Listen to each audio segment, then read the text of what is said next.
everybody. My name's Don Smith. I'm with SSI Consulting, and I'm here today with John Cameron.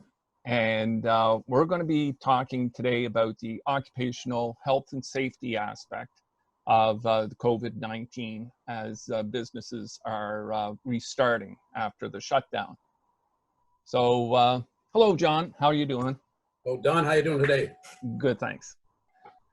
So, John, there's a lot of businesses out there right now that are thinking of operating in a totally new environment for them. They're now faced with the prospects of opening their business and operating under a whole new set of rules involving, spacing of people, number of people allowed into a store, for instance, and so on.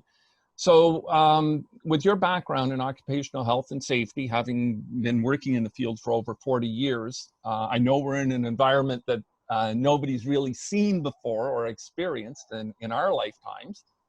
I'm just wondering what your thoughts are on the COVID situation and what advice you might have for businesses that are restarting. Well, the first aspect of COVID, of course, is that we have to prevent the spread of COVID. And I think we're being relatively successful at this point in that, in any case. So our next step then is to open our businesses. We have to get our open business, stimulate the economy again, because it's been devastating for businesses, right? To do that, Don, I think we have to focus on the health and safety of all the people involved. And I think that's where we have to start, is with all the people involved. Mm-hmm. We all know that the COVID is spread by moisture yeah. by people, and I think the protection for that basically is, as everybody's aware, unless you're living under a rock, I guess at this point in time, is that it's ingested through your mouth, your nose, and your eyes.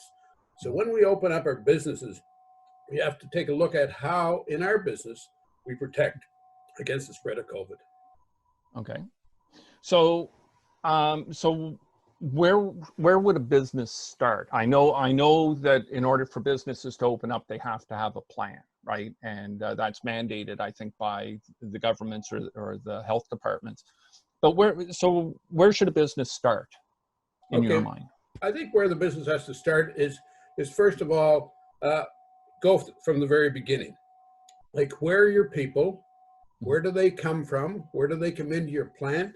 So who all's there? There's ourselves, there's the owners, the manager group, there's the employees, and there's also our customers, if customers come into your business. So we have to look at that and make sure we accommodate all those situations. So, and then through that, prepare a plan. But our plan first has to start from the outside, looking at how could this COVID-19 get into our business? Okay. Right? Yeah. Yeah. So what we have to do is then break that down and take a look at, all right, how do they enter our plant, our business, whatever the case may be, right? And what protections can we put in place to avoid as much as possible the spread of the COVID virus? Because it's very, very important we maintain our business and keep it open and protect our people.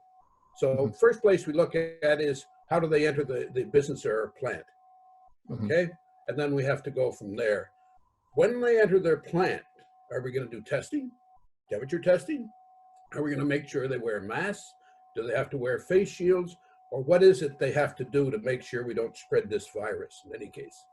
So once they're in the plant, we've got to start looking at other things. How do they enter the workplace, right? The next step then is, okay, when they get in our workplace, what do they do? If it's a production plant type of thing, where do they hang their clothes? Are we going to take temperatures? Where do they place their lunch? All those things in the lunchrooms and the washrooms, we have to look at how do we maintain the social distancing. That's 2 meters, 6 feet. Outside the building, if they come in groups, and certainly inside the building, how do we maintain that wherever possible? So that's a couple of the big steps. And then we take a look at the other things we have to do inside the plant. One of the things that's important for me is orientation. We have to do orientation for all our employees. Okay. So explain orientation a little bit. What is it and why is it so important? Okay. Orientation basically is so important that our employees know what's expected of them, right? Mm-hmm. Inside and outside our plant, our business, Yeah. okay? So how to protect themselves so they don't bring it in. They have to understand that if they bring it into our operation, like we've seen a number of examples throughout Canada and the US, where plants have physically closed, right? Because of that. So they have to understand that everybody has a part to play in this, right?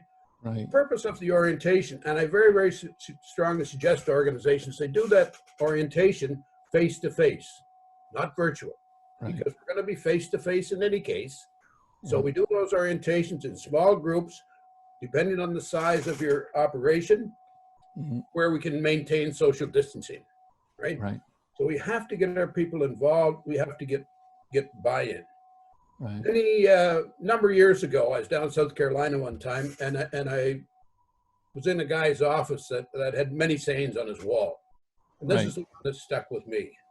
Yeah. And I, as I understand, the original author was Benjamin Franklin, but that saying went like this: it says, "Tell me, I'll forget. Yeah. Show me, I might remember, but involve me and I'll understand." Yeah. My I God, love that. my God, that's powerful. Yeah. That friggin' just opened I don't know what for me in any case. Yeah. But the biggest problem we have in occupational health and safety, or what we're doing, is the showing and the telling. Yeah. And we have to get our people involved. To get buy-in, we have to get our people involved. Right. Involve me and I'll understand. That's so incredibly powerful in any case, eh? Yeah. And leading by example, I would say as well, right? Like, and I say that because I've in my past life, you know, work like there, have encountered bosses that, you know, they used to take pride in saying, don't do as I do, do as I say. Yeah. And in this environment, I don't think that really flies too well. I would hope we're by that old mindset, but as you Yeah. say, we still see it around today. Yeah. And there's another overhead I use a lot that says, what you do speaks so loudly, I can't hear what you say. Yeah, I Right? love that saying as well. And it's one of the things we have to get across to organization. Everybody is in this, from the CEO right on through, particularly in this COVID-19 situation. So everybody has a part to play. And the other thing is, any one of us could screw it up. Yeah. Yeah, that's very true. And we've seen examples of that with, I saw in the news recently and shared on LinkedIn as well as on Facebook, a story of a researcher in the US that was talking about COVID-19 and the effect that one person had infecting a choir in the US and also one person infecting hundreds of people, I think it was hundreds of people in the call center in South Korea. So it is, you know, and in both these cases, the people were asymptomatic. They didn't know that they had COVID. Exactly. So it's not that they were doing anything deliberately, you know, or willfully. It was, you know, a willful disregard of the advice. They just didn't know. So it's something that we're all, sorry, go ahead. Any one of us could be a carrier and not know it. Yeah, exactly. So what advice do you have for operations then, for organizations that have like operations departments? Well, in operations, what we have to do is go out and look at, now we have the people in the plant, and we've got the washrooms and so on and so forth looked after, the lunchrooms looked after. Now they have to go out into the workstation. So you have to look at the different workstations. Where can we accommodate social distancing, 2 meters, 6 feet? Right? Yeah. Where we can't, then what are the other options? Do we put up partitions between the posts to protect each other? Do we wear full protective equipment like a mask and a face shield? What is it we do in those situations in any case? And the deal is, how do we prevent the spread? Yeah. Simple as that. Yeah. Okay. So sorry, did you have something else? Yeah, each post to be different, as somebody has said with respect to this is not a one shoe fits all, right? Everybody has to design. And the other aspect I think it's extremely important that we talked just briefly about is that we get our people involved in putting this together wherever possible.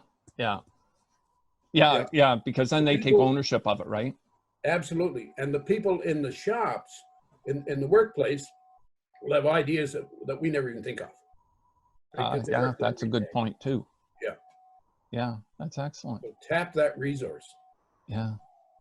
Yeah. So, so John, we're running out of time here. So do you have any closing remarks, any thoughts, final thoughts that you'd like to share with the audience? Well, just a couple of things, Don. And the thing is, again, it's so very important we get buy-in from everybody, and that includes the CEO right on through, right? Together we can make a difference. We can make this work. We can open these businesses. Extremely important we get our businesses back open, right? So it's very, very important we can do that. If there's a parting shot or comment I'd make, I guess basically, is the bottom line for everybody is you don't rely on anybody else to keep you safe. That's your job. Yeah. And that's not just at work. That's at home and everywhere else. Okay, right. So I think it's very, very important. All right. Well, thank you very much, John. I really appreciate it. I enjoyed the discussion. Well, thank you, Don. Take care and be safe. We can we can do this. All right. Thanks, John. And to our viewers out there, as always, you can submit any questions or comments that you have in the comment section below. If you have questions for John, submit them there and we'll get them to John. He'll respond. And if you like this channel, by all means, please subscribe to it. Everybody, take care, stay safe.